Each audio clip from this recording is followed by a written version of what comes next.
Some stories fade with time, buried beneath silence, lost in forgotten files, or dismissed as mysteries that will never be solved. But behind every case is a voice that was never heard, a truth still waiting in the dark. This channel is dedicated to the victims, the unanswered questions, and the stories that refuse to disappear. Because somewhere, someone still knows what happened. Welcome to Cries Unheard in the Darkness. December 1968.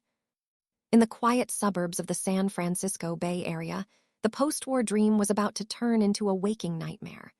On a desolate stretch of Lake Herman Road, two high school students, David Faraday and Betty Lou Jensen, were enjoying their first date.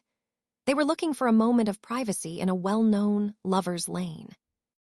Instead, they encountered a predator who struck with military precision.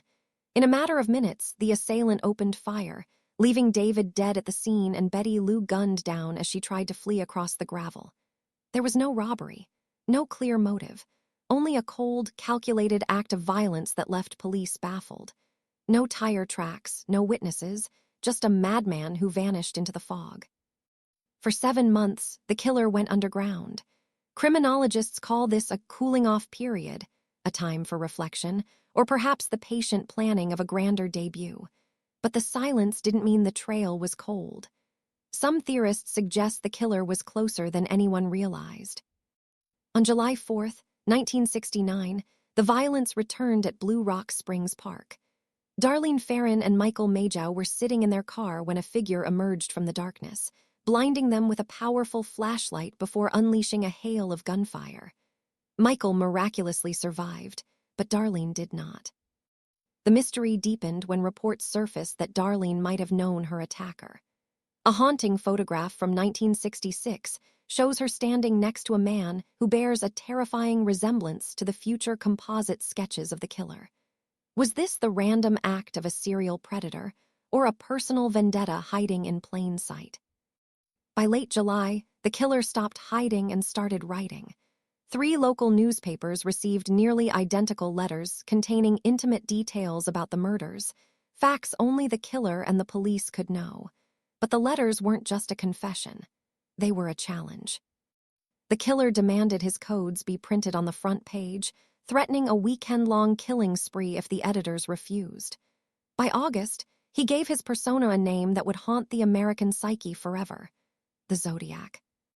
He signed his correspondence with a crosshair symbol, a circle bisected by a cross, marking his victims as if they were viewed through a rifle scope. While the FBI and CIA struggled to crack the first code, it was a high school teacher and his wife from Salinas who finally broke it. They didn't have supercomputers. They had a hunch. They guessed the word kill would appear frequently.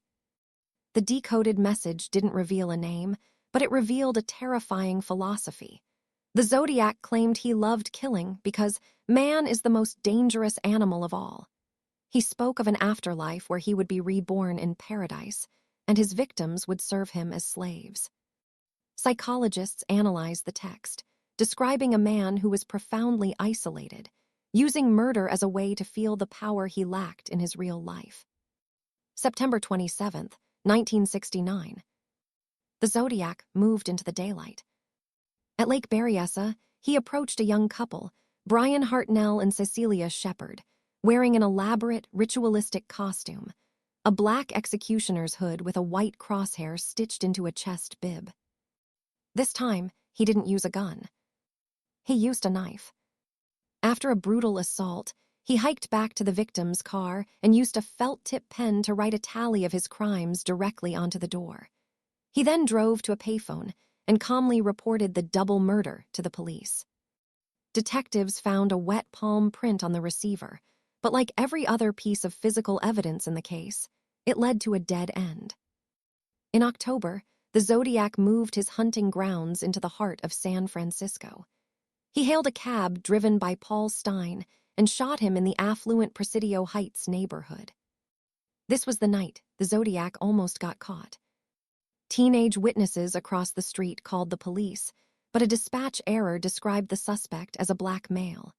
Consequently, when 2 officers encountered a white man in dark clothes walking away from the scene, They let him go after a brief exchange.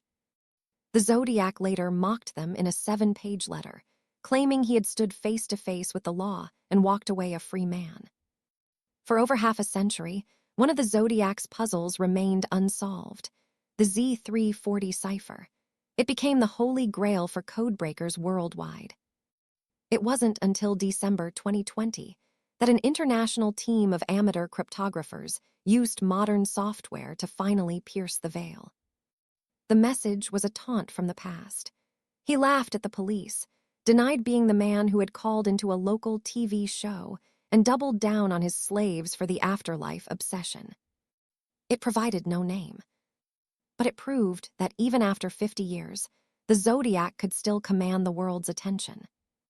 The investigation has spanned generations and thousands of suspects. Arthur Lee Allen remains the most enduring name, a man who wore a Zodiac watch, owned the right guns, and talked about killing people and calling himself the Zodiac. Yet DNA and handwriting never matched. New research suggests the Zodiac spree may have started years earlier, possibly involving the 1962 murder of a cab driver in Oceanside or a 1963 beach attack in Santa Barbara. From the ghost murders of the early 60s to the discovery of Donna Lass's remains in 2023, the scope of the case continues to expand. The Zodiac wanted to be a legend, and in a dark way, he succeeded. The letters stopped in the mid-70s, but the questions never did. Did he die? Did he go to prison for another crime? Or did he simply grow old, an anonymous neighbor living a quiet life after a season of slaughter? The Zodiac told us he was too clever to be caught. As of today, he remains right. He is the man in the crosshairs who vanished into the San Francisco fog, leaving us with nothing but broken codes and a legacy of fear. If you have any information regarding the Zodiac case, please contact the FBI or the police departments located in San Francisco and Vallejo. Thanks for listening to Cries Unheard in the Darkness. If this story stayed with you, you're not alone. Subscribe, because the darkness always has more to say. Until next time, listen carefully.